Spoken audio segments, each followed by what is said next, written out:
The smell of Sunday morning coffee and impending confrontation filled the kitchen of our family's Victorian home on Maple Street. I sat at the familiar oak table where I'd eaten breakfast for the past 28 years, watching my brother Derek pace back and forth like a caged predator preparing for a kill. At 32, Derek had always been the golden child. Star quarterback in high school, business degree from State University, married to his college sweetheart Jennifer, and father to two picture-perfect children. He worked as a regional sales manager for a medical device company, drove a leased BMW, and lived in a cookie-cutter suburban house that looked exactly like every other house in his development. I was the disappointment. 28 years old, single, working as a freelance consultant, in what my parents dismissively called computer stuff. I lived in the small guest room above the garage, drove a 10-year-old Subaru, and had never brought home a serious relationship for family inspection. What they didn't know was that my computer stuff involved developing cybersecurity solutions for Fortune 500 companies. What they didn't know was that my freelance consulting had evolved into a multi-million-dollar firm with clients across 3 continents. What they didn't know was that 6 months ago, I'd quietly purchased the family home when our parents fell behind on their mortgage payments. "Look, Madison," Derek said, using the condescending tone he'd perfected since childhood.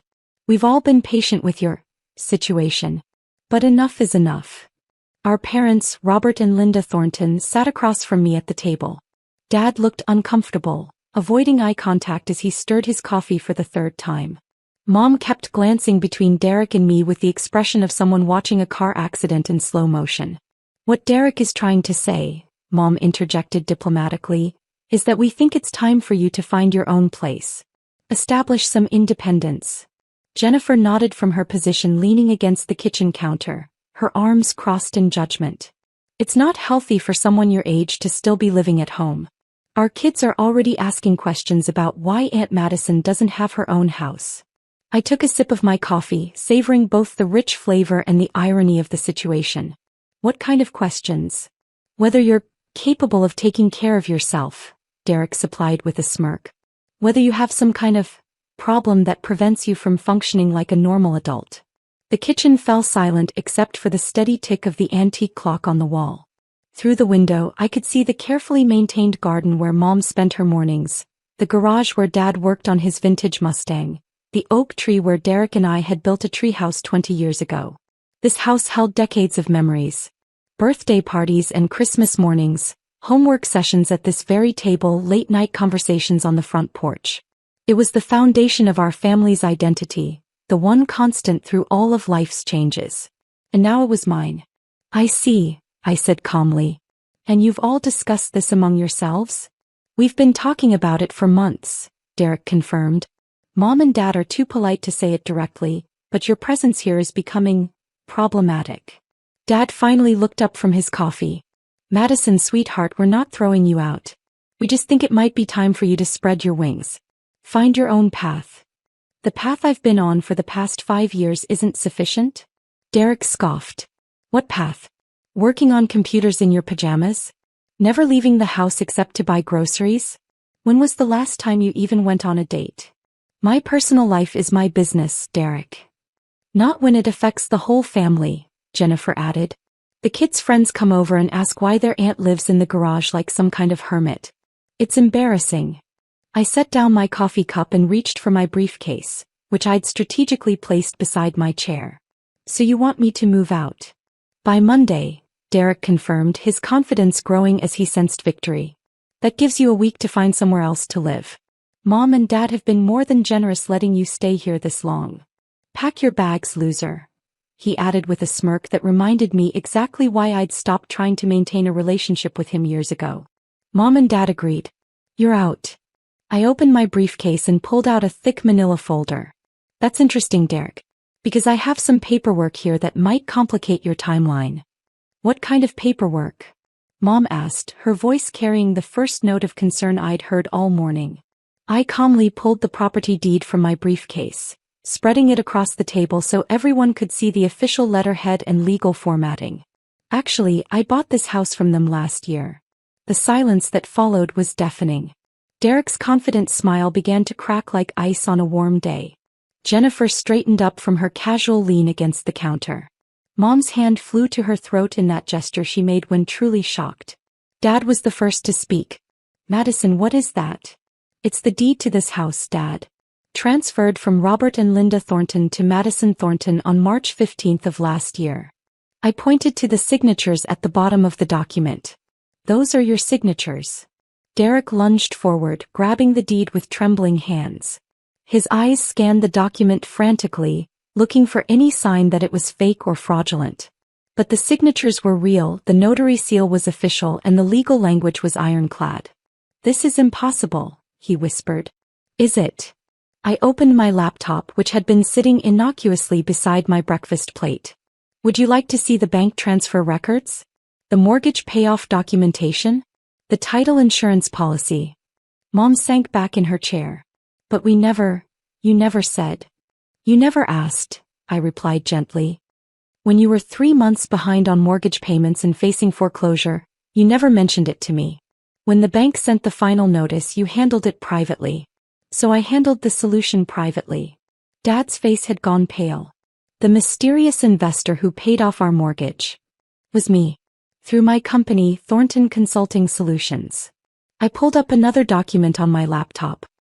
I've been the legal owner of this property for 14 months. Derek was still staring at the deed like it might spontaneously combust. But you work on computers. In your pajamas. How do you have enough money to buy a house? I smiled, finally allowing myself to enjoy this moment I'd been anticipating for over a year. Derek, what exactly do you think I do for work? Computer stuff, Jennifer said weakly. Freelance things. I develop cybersecurity protocols for major corporations, I explained patiently. My computer stuff includes designing security systems for banks, hospitals, government agencies, and Fortune 500 companies. My freelance things generate approximately $47,000 per month in recurring revenue. The number hit them like a physical blow. Derek's mouth fell open. Jennifer grabbed the counter for support. 47,000, Mom repeated faintly. Per month. On average. Some months are higher when we take on new implementation projects. I closed my laptop. Thornton Consulting Solutions currently has 18 full-time employees, offices in 3 cities, and contracts with clients in 14 countries. Dad was doing math in his head, his engineer's brain automatically calculating annual figures. That's over $500,000 per year. Before taxes and business expenses, yes. I took another sip of coffee. Though last year was particularly good. We landed several major government contracts. Derek had been silent throughout this revelation, but now he found his voice. If you're so successful, why do you live like this?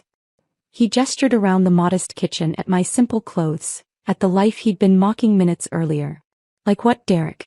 Like someone who values family over flash? Like someone who prefers substance over status symbols? I met his eyes steadily. I live here because this is home. I drive a reliable car because I don't need to impress anyone. I work from home because I can, and because it allows me to spend time with the people I care about. The irony of that last statement wasn't lost on anyone present. But the house, Mom said, still processing. You bought our house. I saved our house, I corrected. When you were facing foreclosure, you had 3 options. Lose the house, take out a predatory loan with crushing interest rates, or accept help from family. You chose to struggle in silence rather than ask me for help.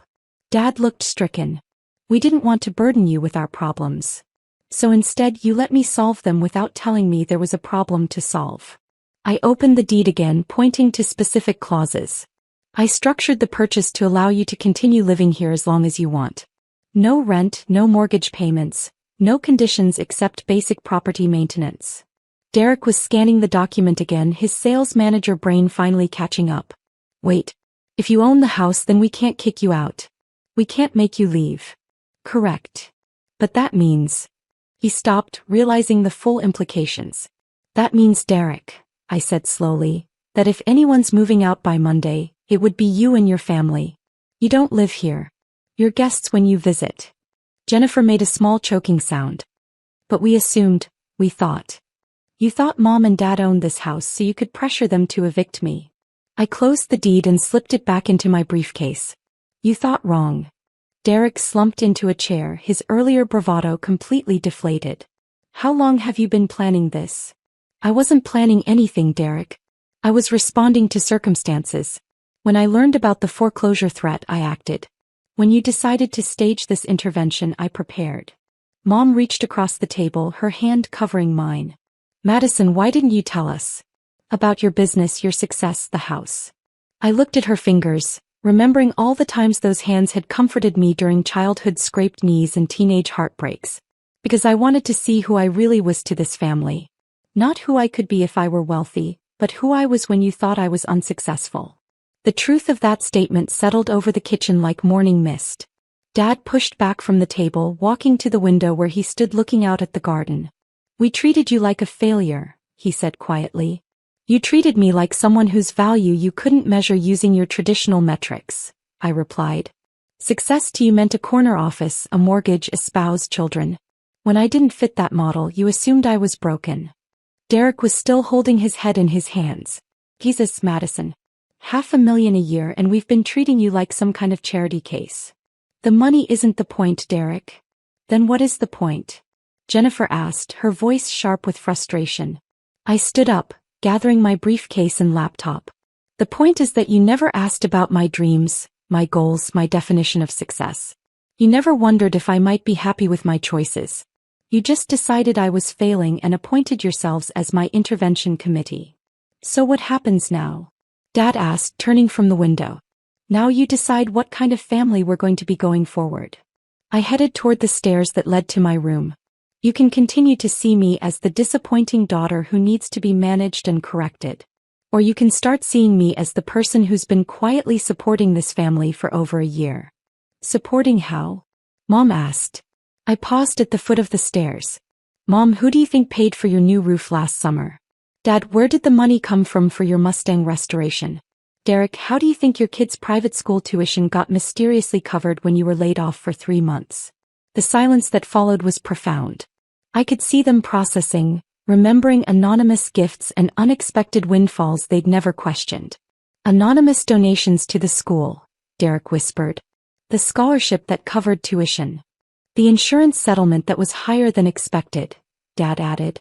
The charity that paid for my medical bills, Mom finished. I nodded. Thornton Family Foundation.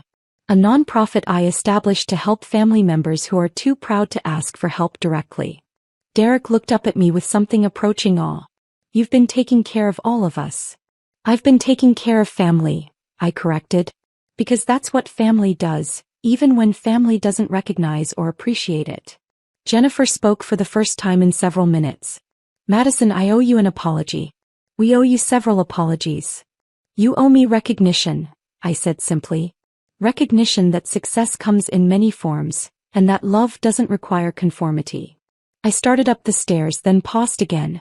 Derek, you asked when I was going to move out. The answer is never unless I choose to. This is my house now. But you're always welcome here as long as you can respect the person I actually am instead of trying to change me into who you think I should be. Wait, Dad called out.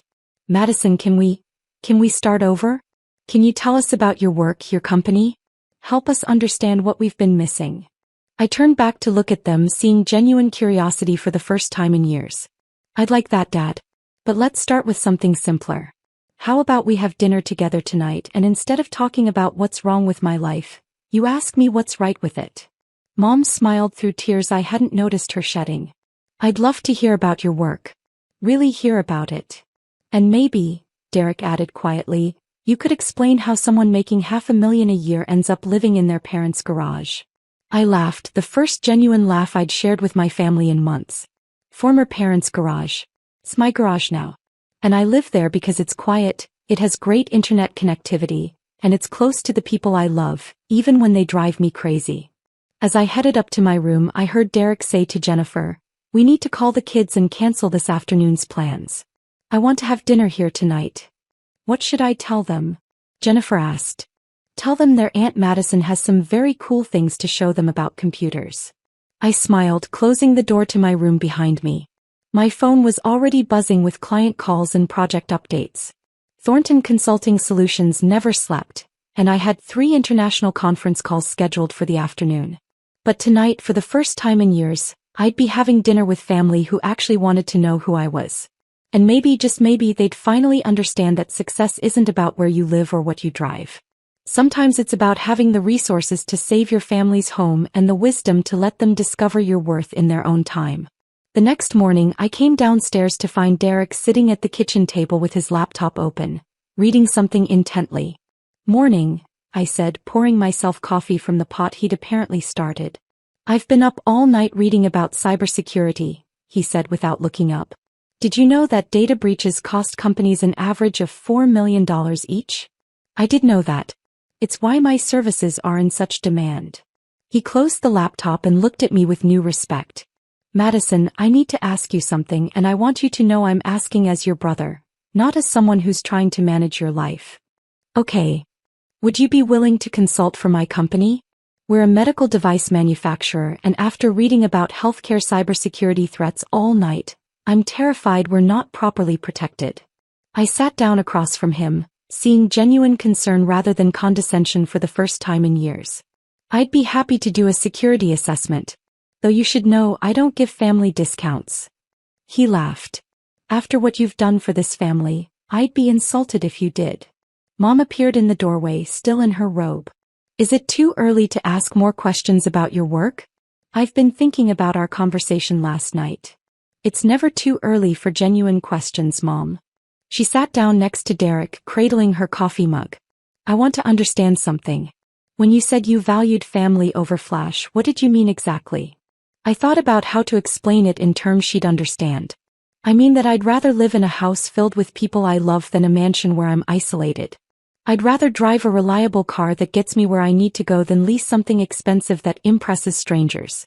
I'd rather build wealth quietly and use it to help family than build it loudly and use it to compete with family."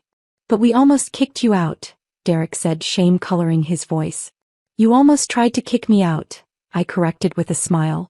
"There's a difference." Dad joined us, carrying his coffee and the morning newspaper. "I have a confession," he said, settling into his chair. "Last night after you went to bed, I looked up your company online. And I found articles about you in trade magazines. Awards you've won. Testimonials from clients." He paused. "I found a photo of you speaking at a cybersecurity conference to an audience of about 1,000 people. The RSA conference in San Francisco," I confirmed. "I gave a presentation on next-generation threat detection."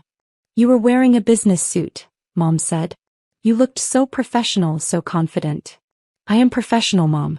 I just don't need to wear a suit to work from home." Derek was quiet for a moment, then asked, "Why didn't you ever show us those articles? Or tell us about the awards?" "Because I wanted you to value me for who I am, not what I've accomplished. I wanted you to see that happiness and fulfillment don't always look like what you expect them to look like." "But we couldn't see it," Dad admitted. "We were too busy comparing you to what we thought success should look like." I reached across the table, covering his hand with mine. "The beautiful thing about family is that it's never too late to start seeing each other clearly." Jennifer appeared in the doorway, fully dressed despite the early hour. "I hope I'm not interrupting, but I wanted to apologize properly for yesterday. And to ask if you'd be willing to talk to our kids about cybersecurity. They're always online, and after what Derek told me about your work, I realize they need to understand how to protect themselves." "I'd love to talk to them," I said. "Though you should warn them that Aunt Madison might be cooler than they previously thought." Derek grinned. "I think they can handle that revelation."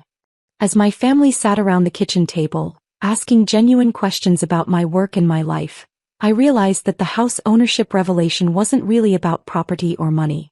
It was about finally showing them that success comes in many forms, and that sometimes the person you're overlooking is the one who's been supporting you all along.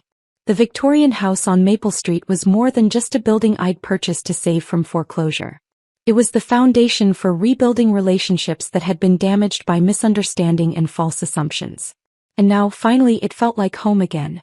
3 months later, I was working in my converted garage office when Derek knocked on the door. "Come in," I called, finishing up a client call. He entered carrying 2 cups of coffee and a folder. "I wanted to give you an update on the security assessment you did for my company." "Good news, I hope?" "Better than good. We implemented all your recommendations and last week we detected and stopped what would have been a major breach. Your systems saved us millions in potential liability. I accepted the coffee gratefully. That's what they're designed to do. There's more, he said, opening the folder.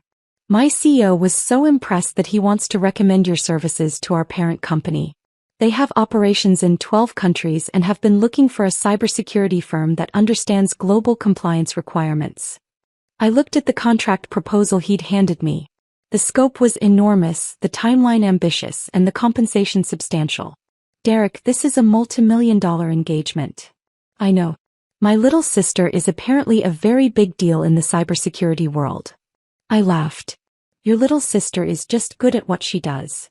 No, he said seriously.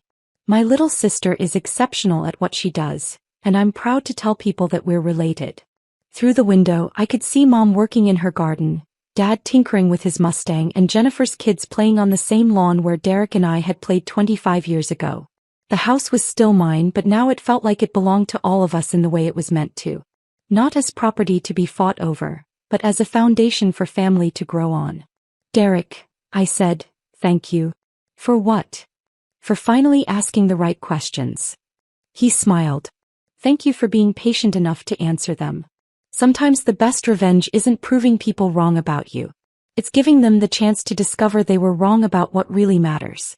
And sometimes, the greatest victory is simply being seen and valued for who you've always been. The house on Maple Street had been in our family for 30 years. Now it would be in our family for 30 more, protected by someone they'd finally learned to trust. The disappointing daughter who'd turned out to be anything but disappointing after all.